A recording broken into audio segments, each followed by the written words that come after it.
At 81, I never imagined that one of the hardest things I'd give up wasn't my home or my career or even my health. It was my car keys. I remember the day so clearly. I had bumped a curb pulling out of the pharmacy parking lot. Nothing serious, but it was enough to make my daughter pause. She put her hand gently on my arm and said, "Dad, maybe it's time we talked about not driving anymore." She meant well, and I understood. I wanted to be safe too. But what I didn't understand in that moment was what I was really letting go of. Because giving up driving doesn't just change how you get around. It changes how you live. It's little things at first, waiting for someone to give you a ride, canceling plans because you don't want to be a burden, watching a beautiful day outside and knowing you can't just hop in the car and go. And slowly, quietly, your world starts to shrink. At first, I told myself it was fine. More rest, fewer errands, no more stress behind the wheel. But after a while, I began to feel something I hadn't expected. Disconnected, powerless, even a little invisible.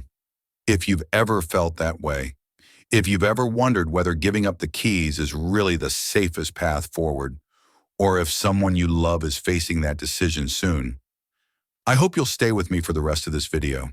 Because today I want to share the 6 biggest things I wish someone had told me before I stopped driving. Not to scare you, but to prepare you, so you can make a decision that keeps your independence, your confidence, and your sense of self intact. If you find this video helpful, please take a moment to like it and subscribe to the Longevity Secret channel for more insights that help you live fully and age wisely. And now let's talk about what really happens after you give up the wheel. Regret 1. Underestimating the emotional impact of giving up the wheel. It didn't hit me right away. The first few days after I stopped driving felt almost peaceful. No more worrying about traffic, no more fumbling for reading glasses at night just to see the road signs. My daughter offered to take me where I needed to go. I thought maybe this won't be so bad. But then a week passed, then another. And slowly I started to feel something I couldn't quite name. I'd look out the window and see my neighbors heading to the store, a friend pulling out of her driveway on the way to church, and me, still sitting in the same chair, still waiting for someone to offer me a ride.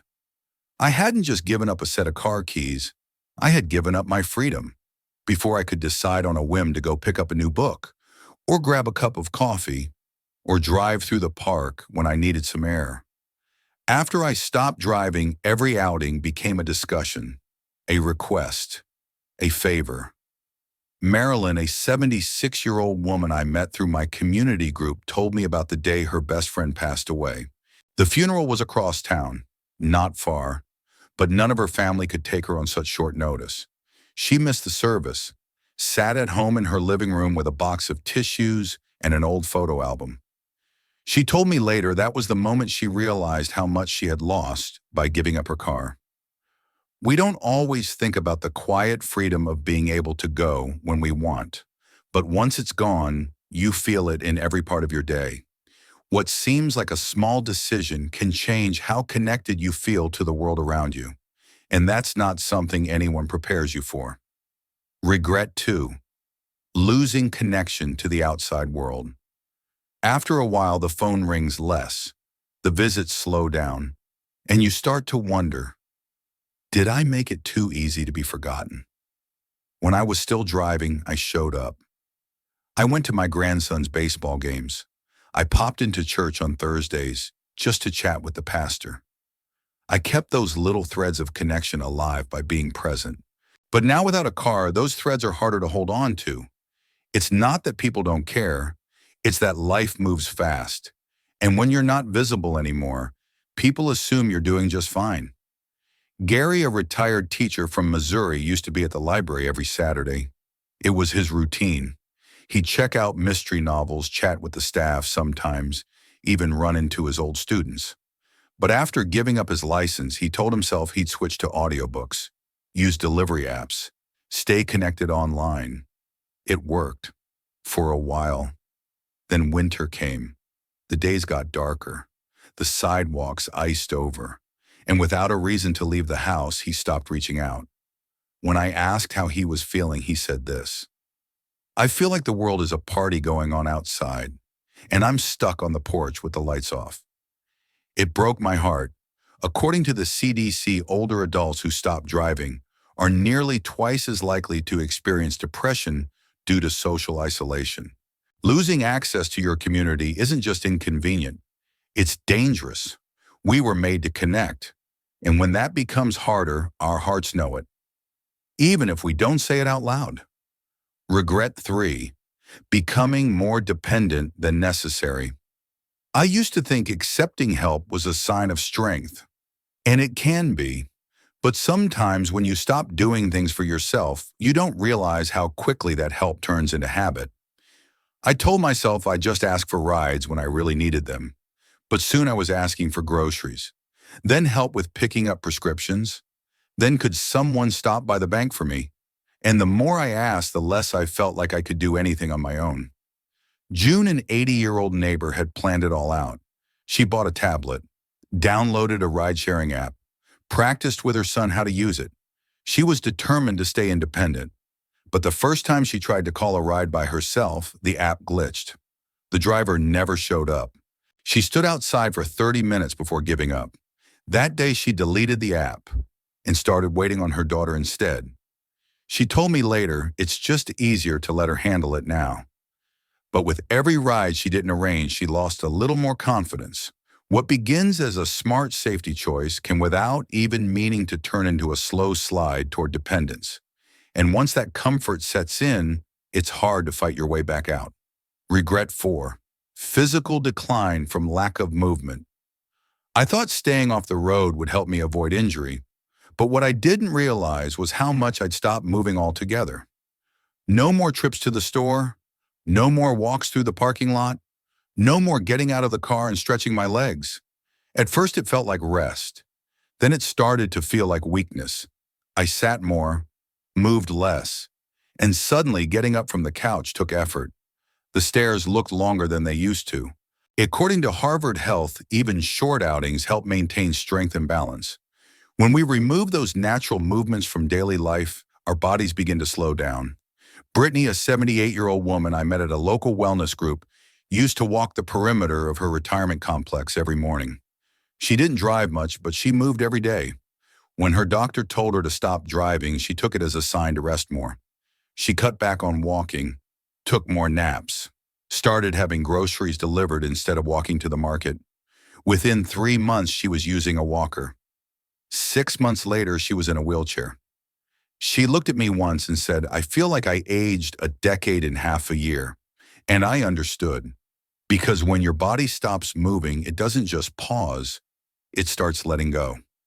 Regret 5. Losing privacy and spontaneity. One of the things I never expected was how much privacy I'd lose by not driving. It's not just about going places, it's about how you go. When someone else takes you, they usually want to know where, why, when, and suddenly a trip to the pharmacy becomes a shared discussion. I used to love late-night drives. I'd put on some music, roll down the windows, clear my mind. Now, if I want to get out, I have to check someone else's calendar. Paul, a 79-year-old widower, told me about how much he misses picking out his own groceries. His daughter orders them online now, and they arrive neatly bagged and stacked. But the joy of feeling the fruit, smelling the fresh bread, that's gone. It's the small things, the ones no one thinks about. And over time, those small things start to stack up. You begin to feel more like a passenger in your own life, less spontaneous, less private, less you. Regret 6. Realizing how hard it is to regain confidence. Later, when I gave up driving, I told myself it wasn't forever. Just a pause, a safety break. Maybe I'd take a refresher course or get my eyes rechecked. But as the months passed, the idea of driving again felt scarier. I worried about making mistakes, about freezing up at a busy intersection. The longer I stayed off the road, the more I convinced myself I couldn't go back. And I wasn't the only one. Richard, a former postal worker, said he just wanted to try being a passenger for a while. see if it suited him. A year later, his car was sold. His license expired, and the thought of taking the wheel again filled him with panic. He told me it's like a muscle I didn't use, and now it's gone. That's the part no one tells you. You think you're taking a break, but sometimes it becomes permanent before you realize it. If there's one thing I hope you carry with you after watching this video, it's this. Giving up the keys may seem like a small act, but for many of us, it becomes the turning point where life starts to feel smaller. Not because we're weaker, but because we were never warned what we were really giving up. This isn't just about driving. It's about freedom, purpose, connection. It's about holding on to the parts of ourselves that still want to explore, that still want to say yes to a walk, a visit, a spontaneous drive through the mountains or down the coast with the windows down. But even if you've already made that decision, even if you're no longer behind the wheel, that doesn't mean you've lost who you are. Because independence is about more than movement. It's about mindset. You can still make your own choices, still find new ways to connect, still strengthen your body and your voice and your presence in the world. It just takes one small step at a time. And maybe that step is something simple, like walking a little further today, or asking a neighbor to meet for coffee instead of canceling, or looking into a safe driver's refresher course if it's something you want to try again. Whatever path you choose, please remember, freedom doesn't always mean going far. Sometimes it just means having the choice.